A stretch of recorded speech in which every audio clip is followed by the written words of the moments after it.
Video skip பண்ணாம ஃபுல்லா பாருங்க. வீடியோட எண்டில் ஒரு போனஸ் டிப் இருக்கு. இதற்கு தேவையான பொருட்கள்: ஒரு 1/2 கிலோ சொரக்காய் எடுத்துக்கோங்க. அதோட தோலெல்லாம் சீவிட்டு உள்ளே இருக்க சீடெலாம் எடுத்துட்டு நல்லா வாஷ் பண்ணி வச்சுக்கோங்க. இப்போ நான் இதை சின்ன சின்னதாக கட் பண்ணி வச்சுருக்கேன். அடுத்து ஒரு மீடியம் சைஸ் வெங்காயம், 2 தக்காளி, 4 பச்சை மிளகாய், 6 பல்லு பூண்டு எடுத்துக்கோங்க. இதை எல்லாத்தையும் ரஃப்பாக கட் பண்ணி எடுத்துக்கோங்க. அடுத்து 3 டேபிள் ஸ்பூன் துருவின தேங்காய். ஒரு பாத்திரத்தில் 50 கிராம் துவரம்பருப்பு, 1 டேபிள் ஸ்பூன் பச்சைப்பருப்பு, 1 டேபிள் ஸ்பூன் கடலைப்பருப்பு சேர்த்து 5 நிமிஷம் தண்ணி ஊற்றி ஊற வச்சுக்கோங்க. ஒரு குக்கரில் அந்த பருப்பெல்லாம் சேர்த்துட்டு உங்களுக்கு தேவையான அளவு தண்ணி சேர்த்துக்கோங்க. நான் இதில் 2 கப் தண்ணி ஆட் பண்ணியிருக்கேன். அடுத்து 1/2 டீஸ்பூன் மஞ்சத்தூள் ஆட் பண்ணிக்கோங்க. அடுத்து நம்ம எடுத்து வச்சுருக்க வெங்காயம், தக்காளி, பூண்டு, பச்சை மிளகாய், சுரக்காய் எல்லாத்தையும் சேர்த்துக்கோங்க. 2 டேபிள் ஸ்பூன் குழம்பு மிளகாய்த்தூள் ஆட் பண்ணிக்கோங்க. இது நான் வீட்டிலேயே அரைச்ச மிளகாத்தூள். வீட்டில் அரைச்ச மிளகாத்தூள் சேர்த்தா உங்களுக்கு டேஸ்ட்டாக இருக்கும். அடுத்து 1/2 டீஸ்பூன் பெருங்காயத்தூள் ஆட் பண்ணிக்கோங்க. நம்ம பருப்பு சேர்க்குற எந்த டிஷ்லேயும் பெருங்காயம் சேர்த்தோன்னா நம்ம உடம்புக்கு ரொம்ப நல்லது.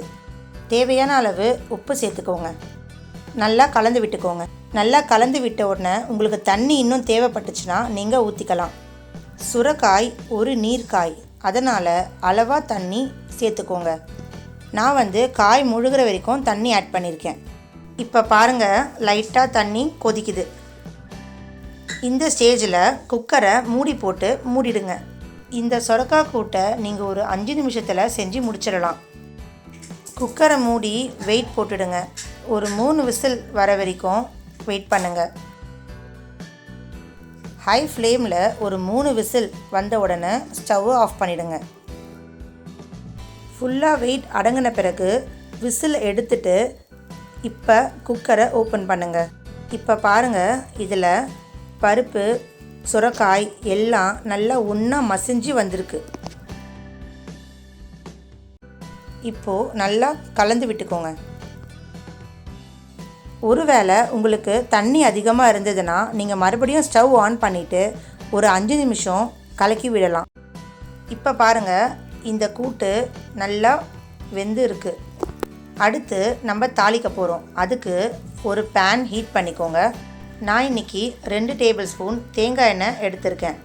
தேங்காய் எண்ணெய் இல்லைன்னா நீங்கள் கடலை எண்ணெயும் சேர்த்துக்கலாம்.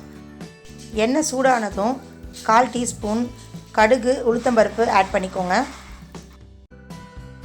1/4 டீஸ்பூன் ஜீரகம் ஆட் பண்ணிக்கோங்க. நல்லா பொரிஞ்ச உடனே இதில் ஒரு கொத்து கருவேப்பிலை, 4 பல்லு பூண்டு தட்டி வச்சுருக்கேன், 2 காஞ்ச மிளகாய் எடுத்திருக்கேன். இதை 3த்தையும் சேர்த்துக்கோங்க. லைட்டாக வதக்கிக்கோங்க. அடுத்து நம்ம எடுத்து வச்சுருக்க 3 டேபிள் ஸ்பூன் துருவின தேங்காய் ஆட் பண்ணிக்கோங்க. தேங்காய் நமக்கு எக்ஸ்ட்ரா டேஸ்ட்டை கொடுக்கும். அடுத்து இதில் ஒரு சிட்டிகை பெருங்காயத்தூள் ஆட் பண்ணிக்கோங்க. 1 நிமிஷம் நல்லா வதக்கிக்கோங்க. தேங்காய் நல்லா வதங்கின பிறகு இதில் 1 டேபிள் ஸ்பூன் நெய் சேர்த்துக்கோங்க.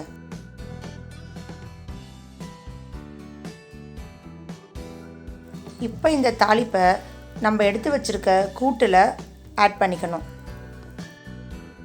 அவ்வளோதாங்க. இப்போ பாருங்கள், நம்ம சொரக்காய் கூட்டு எவ்வளோ சூப்பராக ரெடி ஆயிடுச்சு. 5 நிமிஷத்தில் நம்ம இந்த டேஸ்டியான சொரக்காய் கூட்டை செஞ்சு முடிச்சிடலாம். கடைசியாக இதில் கட் பண்ணி வச்சுருக்க கொத்தமல்லியை ஆட் பண்ணிக்கோங்க. இந்த சொரக்காய் கூட்டு சப்பாத்திக்கும் சாதத்துக்கும் அருமையாக இருக்கும். இப்போ நம்ம அந்த போனஸ் டிப் என்னன்னு பார்க்கலாமா? இது உங்களுக்கு வெயிட் லாஸ்க்கு நல்லா ஹெல்ப்பாக இருக்கும். கிட்னி மற்றும் லிவர் ரெண்டுத்தையும் நல்லா க்ளீனாக வச்சுக்க ஹெல்ப் பண்ணும். இம்யூன் சிஸ்டமை நல்லா பூஸ்ட் பண்ணும். அதனால் இந்த சொரக்காயை நீங்கள் உங்கள் உணவில் அடிக்கடி சேர்த்துக்கோங்க. இந்த சொரக்காய் கூட்டு உங்களுக்கு பிடிச்சிருந்ததுன்னா நீங்களும் உங்கள் வீட்டில் ட்ரை பண்ணிவிட்டு எப்படி இருக்குன்னு எனக்கு கமெண்ட்டில் சொல்லுங்கள்.